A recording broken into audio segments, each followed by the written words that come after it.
Oh, yes, we made it through another night of Smackdown.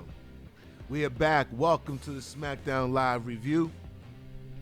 Make sure you hit that subscribe channel. Make sure you hit that subscribe button on your way in. Make sure you hit the thumbs up on your way in. And also hit the share button. We'll be live in the afternoon tomorrow to do some more sports updates as well. And we'll be here daily. So make sure if you want to hear Sports Daily to make sure you're subscribed, share, and you can join the comment section as well. Tonight on WWE SmackDown was actually a good SmackDown. It was a very good SmackDown. It was played well. Good job by Eric Bischoff. He is the head writer of SmackDown right now. And I have to give this a show, an overall decent show. We opened up with Bayley coming out doing her why story of why she turned heel recently. And in doing such explaining why she turned heel, out came Charlotte. Charlotte came out. And when Charlotte came out and basically she was calling Charlotte selfish and Charlotte just kind of went back at it. They went back and forth for a second. Then Sasha came out. Charlotte went to attack Bayley, but she ended up getting jumped. And, Boss Hug is what they were called as a tag team, but Bayley and Banks ended up jumping Charlotte. And Charlotte had no backup. The crowd yelled for Becky Lynch, and Becky Lynch was nowheres to be seen. Not tonight. Nowheres to be seen. So she got landed, staying in the middle of the ring, as what they would say, assed out. Okay? Then you had the King of the Ring tournament match up next, which was a good match. Ali and Elias. They played off into Ali hurting his leg in the match, which would later on be Elias' reason to win the match. But it was a good match. The crowd was behind Ali the whole match. They were very into this match tonight. I would say the SmackDown audience tonight was way better than what the Raw audience was last night. This was a good back and forth match between the two. They kept the crowd hot. Ali got some offense. We made some few comebacks, but it wasn't good enough.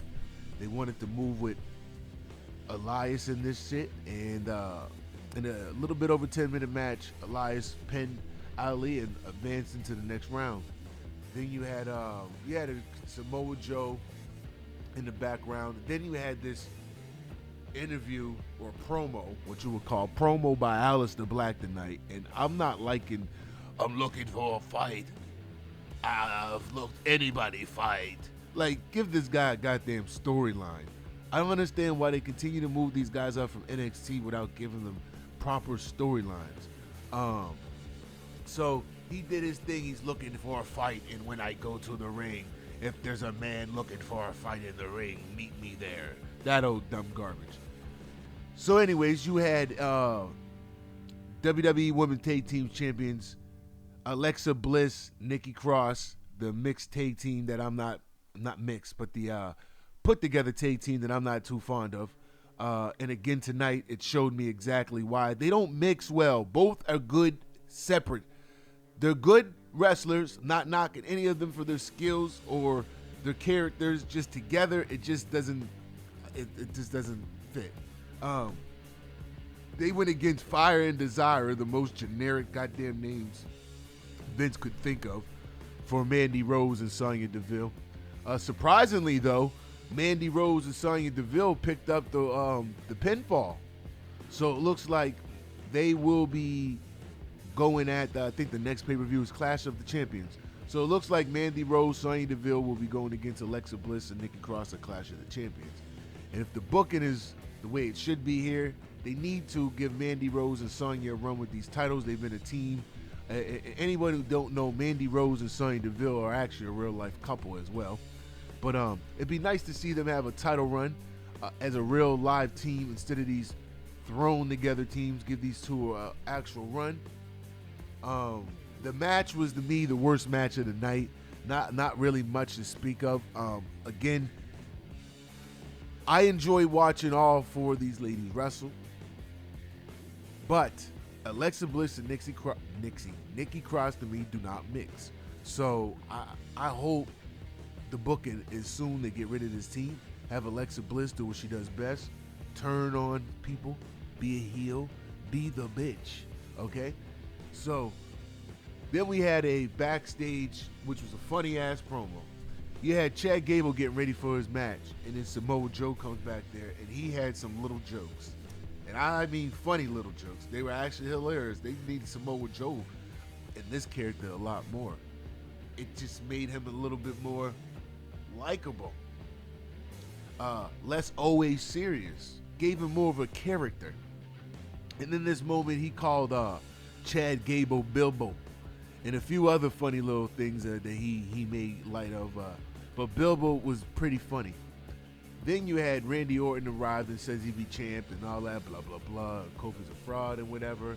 And he dared Kofi to show up, blah, blah, blah. Kofi showed up to the ring. On his way to the ring, he got jumped by the Revival. So it was a 3-on-1. The rest of the New Day was not there tonight.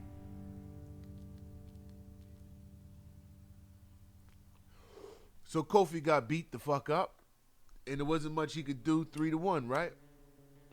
It is what it is. They gave him that, what is it called? The triple team RKO. And then that was pretty it.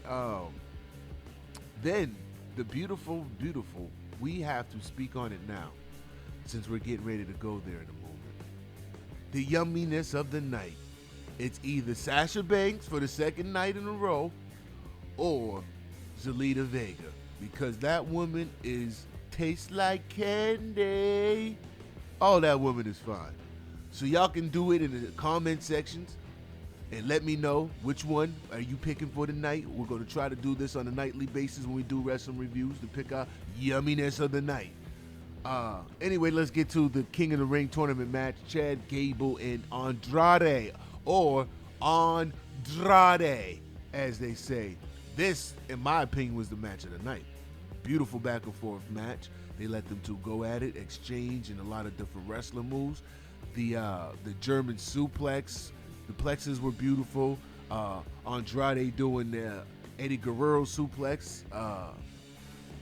It was just a match that I can't wait to see again. I felt like these two gelled well. You could advance these two in a future feud. Chad Gable showed that he belonged now. In my opinion, just watching that, you could feel the crowd getting behind him. It felt like that moment where Kurt Angle got recognized by the crowd of being really good for being in ring. You kind of got that same feeling with Chad Gable tonight. But Chad Gable advanced to the Smackdown final there. So Chad Gable will be going against Elias, which I'm going to predict now because he already beat Andrade. I'm gonna predict Chad Gable's going to the final. I don't think they're gonna. I think they're gonna go Chad Gable. I think they're gonna run with this Gable thing. Awesome match. If you're a wrestling fan, you didn't get a chance to check that match tonight, go check the wrestling replays. Go watch Gable and Andrade. It is a really good match. It wasn't super long. They gave him a little bit under 10 minutes, but it was a very good match. I would like to see those guys get 20 minutes. Anyways, up next, you had Mr. Meet Me in the Ring and anyone want to fight me. Aleister Black versus Shelton Benjamin. And poor Shelton Benjamin have the mighty had fallen. Speaking of Chad Gable, former tag team partner and even someone who resembles sort of, the beginning of what was Kurt Angle's group with him and Benjamin and the other fellow, Charlie Halls. And then it was always a comparison with Jason Jordan and Gable. And anyways, Shelton Benjamin has really not done much in years. He took a quick L, a match under 2 minutes. He really didn't get much offense. I really don't know what they're doing with Shelton. I really don't know what they're doing with guys like that. I guess he's just there. He's old base now and just there to job to the new guys. It happens to some guys. And then you had backstage segment with Drake Maverick where the Singh brothers tried to attack him. They failed them. They did all their, that goofy stuff of him running away, trying to dodge, duck. You had Grand Metalik come across the screen on one of those, the moving crates. They move things backstage. He all of a sudden out of the blue slides across the screen. It's funny. I'm sure there's a gift about it. Anyways, before they changed segment, both because what's his Kurt Henningson. Anyways, he tried to get a pin. He was unsuccessful, and then finally Bo Dallas got the pinfall. He became the new 24/7 champion, and then they ran off, went into a new segment, which was Sami Zayn and Shinsuke Nakamura. Which Nakamura looked like gold tonight. He looked like a champion. I kind of feel like there's no need for Sammy, but I understand it. Maybe they felt like Shinsuke needed a mouthpiece to try to help him get over a bit. But watching him come down to the ring, making all that noise, and Shinsuke's more like that show off. It was like I'm waiting for that moment for Shinsuke just to turn around and kick Sammy in the head. I hope that does happen soon and get a Sami Zayn and Shinsuke rivalry, which would be good. I believe they had that great match at NXT, which was dope years ago. But Shinsuke had a squash match versus some random guy that they were just calling him a bunch of goddamn names. We don't know his name. We don't. Okay? So then, immediately after the match, the 24 championship and fucking bullshit, garbage, whatever the hell you want to call it, really the R-Truth and Drake Maverick story ran all crazy. So they all come running down to the ring, guy after guy, right? And Drake Maverick ends up picking up the pinfall here. And he does I can't believe it. He gets his belt back for I don't know how many times. He runs out of the ring. This whole 24/7 shit is stupid because you'll see 8 guys just randomly chase after the one particular wrestler for the pin. Then all of a sudden, after a pinfall is made, the guy will celebrate, do something. All of a sudden, those 8 guys will be forgotten about. They're all knocked out, but nothing happened to them to be knocked out. They just all of a sudden disappeared like a 1990s video game. And then goddamn, all of a sudden, who pops up out of the blue? R-Truth. But I have to give him props tonight. R-Truth was actually funny. He was actually hidden in the King of the Ring wardrobe up at top of this ramp. And just the way, he's silly. He has the it factor as far as being entertaining. So he creeps down and gets the pinfall back. And then I think they said 14th time, which is just despicable. He is the 24/7 champion again. So again, that story is right back to R-Truth again. Then you had the end, which was the main event of Daniel Bryan Eric Rowan, Roman Reigns. Now, give me 2 seconds so I can light my joint.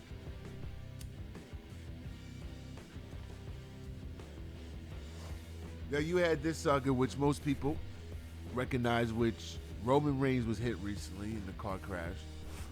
And after threatening people, come to find out it was Eric Rowan. And Daniel Bryan pleaded, to which he had nothing to do with it. And Roman still spared him last week anyways, just because he didn't trust him and didn't give a damn. So this week,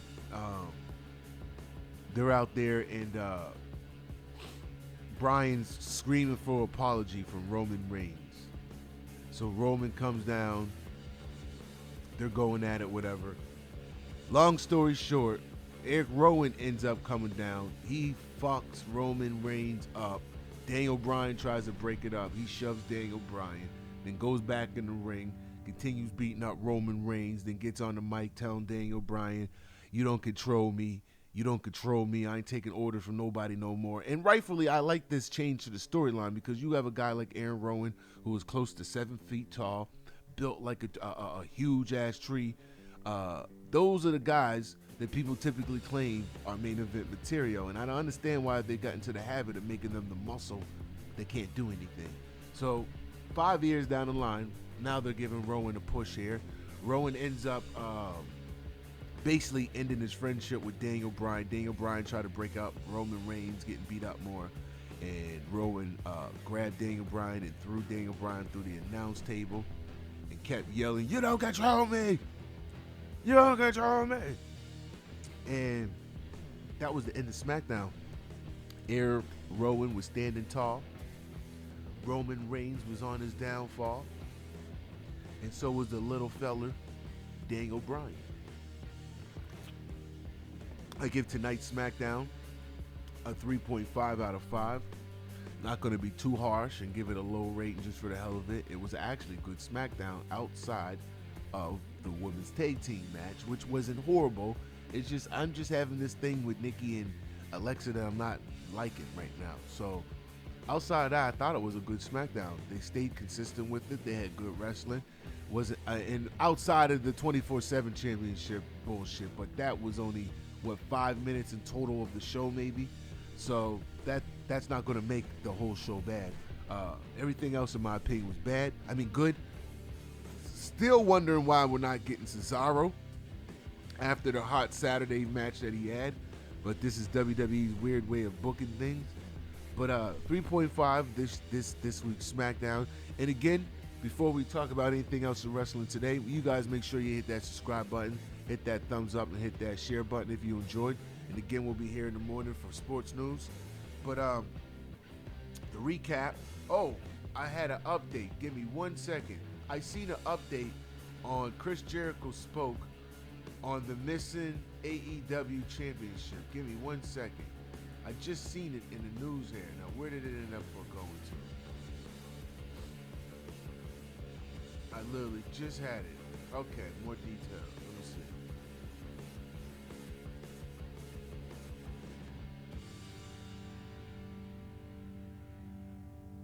So yeah, they're saying for people who think it's a work, the incident report was taken on September 1st. Oh, so it was actually missing 2 days ago. They're just now reporting it. Wow.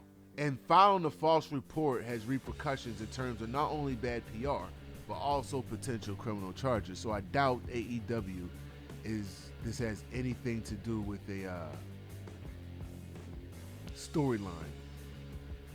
Chris Jericho posted up a video, promised a worldwide investigation into the matter. I mean, that's pretty crazy. I'm pretty sure the person running around with that belt is trying to auction it, sell it somewhere. I mean, it will come up around it. It's a wrestling belt. You know what I mean? I'm sure it will come up around. Somebody's going to show it off eventually. With the age of the internet, somebody's going to do some dumb shit and take an Instagram post. I'm surprised the camera hasn't picked it up, because if he said he left, no, correction. He said it was in a taxi, so not necessarily there was any cameras around, sadly. Even though I thought most taxi drivers today had cameras in their car. Guess this one didn't. Or limo. He said it was limo, so that's different too. Um, but yeah, the AEW title is missing and gone. We don't know where it's at. It could be anywhere. We need to find the AEW. Where in the world is AEW Championship? We don't know where the hell it's at. Like that shit's. There is a. Let me see if I can find if they actually uploaded the video. Let's see. Let's see what Jericho says. Come on, play for me.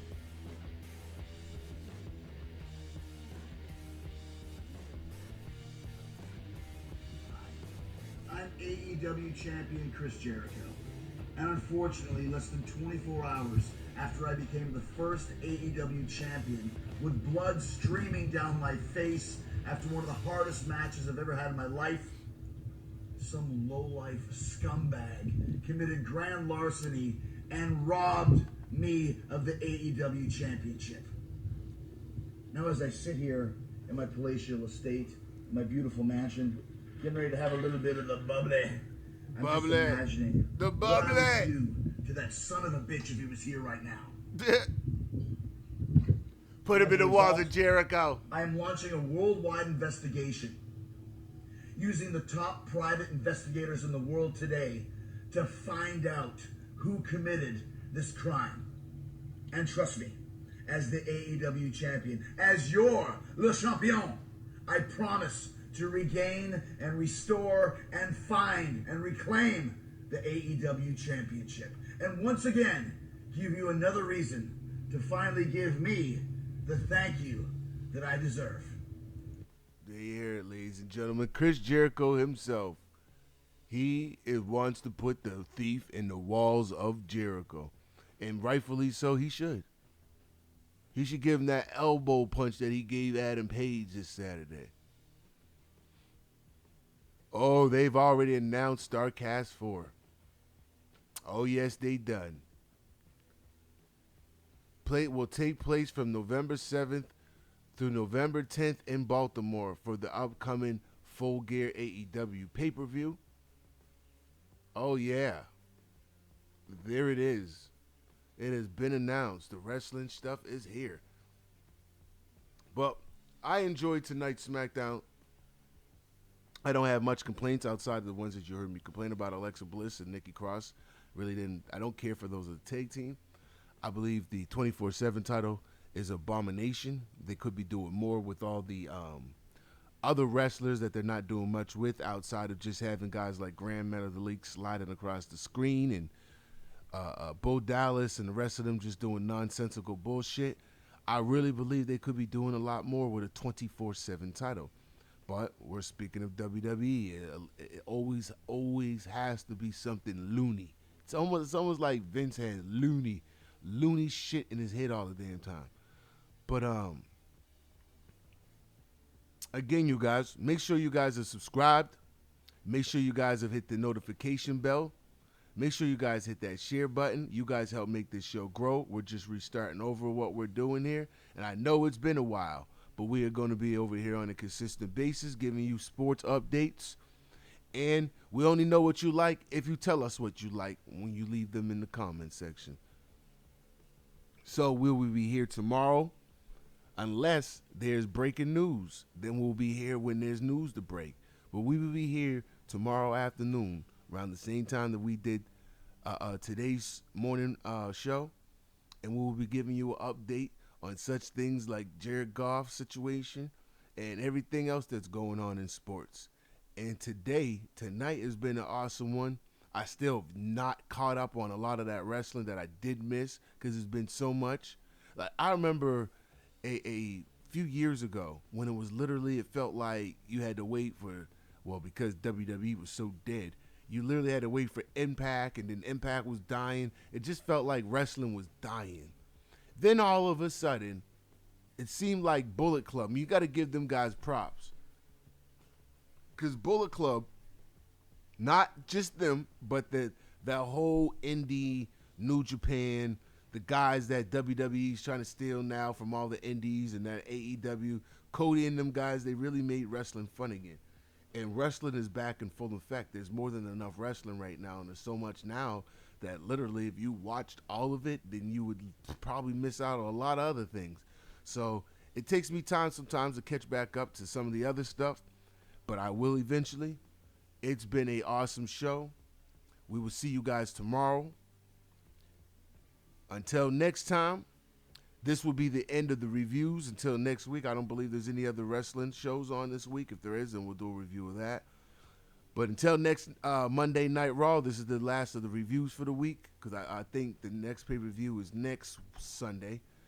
We will see y'all then. We'll have to see when UFC's on, too, because we're going to get back into the UFC as well. But until then, don't forget, give us a thumbs up, hit that subscribe, make sure that notification bell's on, and share with a friend. Peace, love, have a beautiful Wednesday morning. Peace, love, and zone out.